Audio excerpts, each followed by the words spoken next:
500 ఎకరాల్లో ఉన్న చిన్నపిల్లల స్కూల్. ఈ స్కూల్లో 65 టెన్నిస్ కోర్ట్లు, 37 football fields, 6 baseball grounds, 18 golf కోర్సులు, 8 బాస్కెట్బాల్ కోర్ట్స్.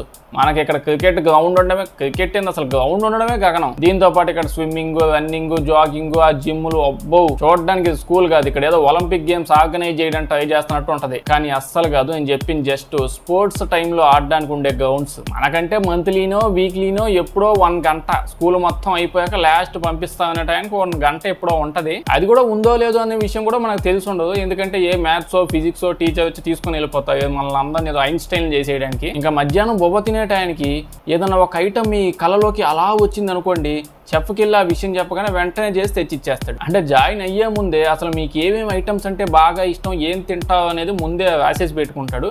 దాన్ని బట్టి అన్ని చేస్తూ ఉంటాడు. మరి చదువు సంధ్యలు ఏమైనా ఏడ్చాయా అట్లా పందిలా దీన్ని గ్రౌండ్లో పడి తెగడమేనా అంటే, వీళ్ళు చదువు విషయంలో చాలా స్ట్రిక్ట్గా ఉంటారంట. ఈ స్కూల్లో చదువు కంప్లీట్ చేస్తే ఏ కాలేజీలో అయినా ఈజీగా సీటు దొరికిపోతుంది. ఇక్కడంటే మనం ఎక్కడ చదివినా ఏదో కాలేజీలో సీటు కన్ఫర్మ్గా వచ్చేస్తుంది. కానీ అక్కడ అలా కాదు.